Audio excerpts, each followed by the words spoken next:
Breaking news చూస్తున్నాం. పాకిస్తాన్కి చెందినటువంటి ఒక కార్గో విమానం అరేబియా సముద్రంలో కుప్పకూలిపోయింది.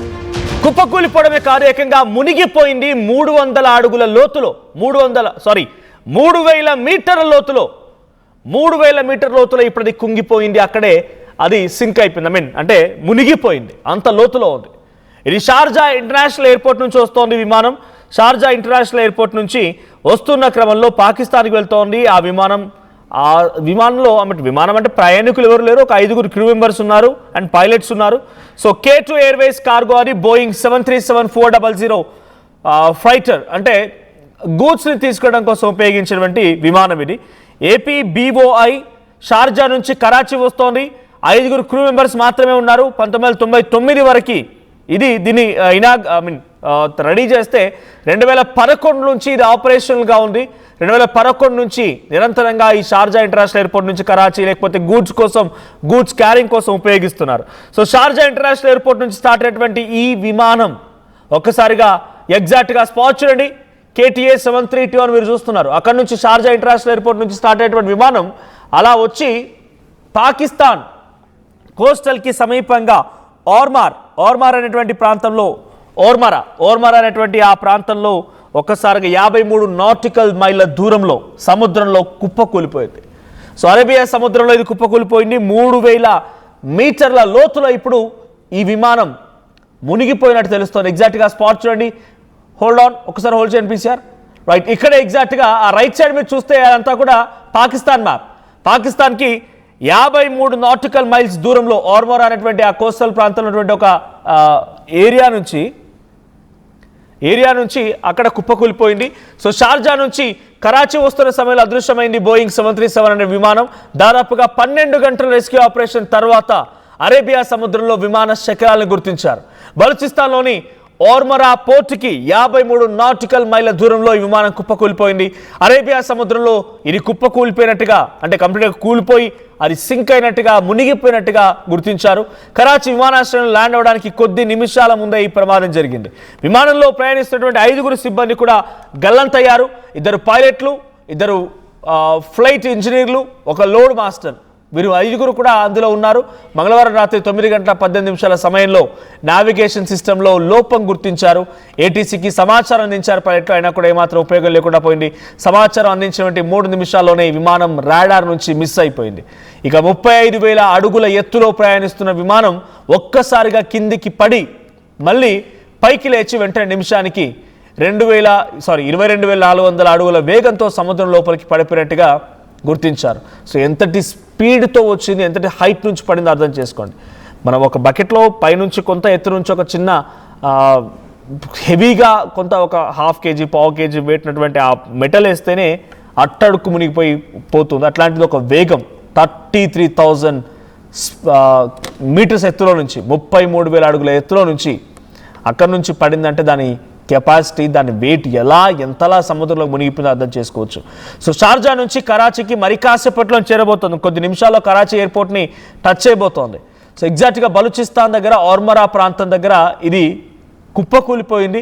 53 నాటికల్ దూరంలో ఆ ప్రాంతం నుంచి అది కుప్పకూలిపోయినటువంటి ఆ స్పాట్ ఎగ్జాక్ట్గా మీకు చూపించే ప్రయత్నం చేస్తున్నాను. అయితే ఇది కూలిపోకంటే మునుపు 33,000 మీటర్ల ఎత్తులో అది ప్రయాణం చేస్తోంది. సమీపంగా రాగానే కొంత నావిగేషన్ సిస్టమ్ని లూజ్ అయిన తర్వాత వెంటనే ATCకి ఇన్ఫార్మ్ చేశారు. ATC అంటే air traffic controller. So air traffic కంట్రోలర్కి ఇన్ఫార్మ్ చేసిన అటువైపు నుంచి ఎటువంటి సమాధానం రాకపోలేదు.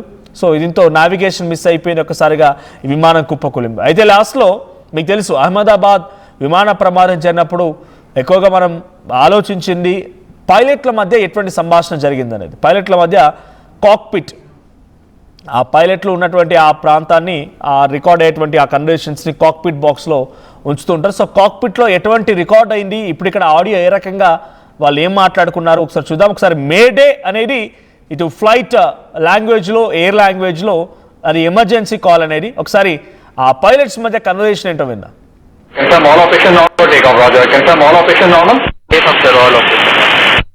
Understand. Traffic westbound, taking off from runway 25 right, expect after that, number 2. Number 2 in sequence, copy. There was some problem, navigation problem, location, radar was I think, loading was for 17 Punjab 846 ground. Go ahead. Sir, hold at holding point on runway 25 left hotel. Company about to roll. Hold. Hotel 25 left, Punjab 846. And confirm to contact tower. Sir, we are coming up heading 085.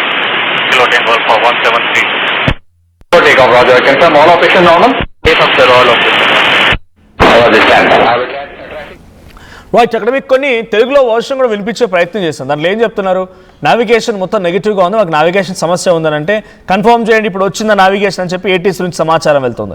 లేదు మాకు మొత్తం నెగిటివ్గా ఉందనేది ఇటువైపు నుంచి answer రాగానే yes ఒకసారి హోల్డ్లో ఉండండి వెయిట్ చేయండి అని చెప్పగానే అంతలోనే 33,000 అడుగుల ఎత్తులో ఉన్నటువంటి ఆ విమానం సముద్రంలో కుప్పకూలిపోయిన వెంటనే దాని మొత్తం ఆ విమానం అంతా కూడా ముక్కలుగా అయిపోయింది, చిన్న పీసెస్గా అయిపోయింది.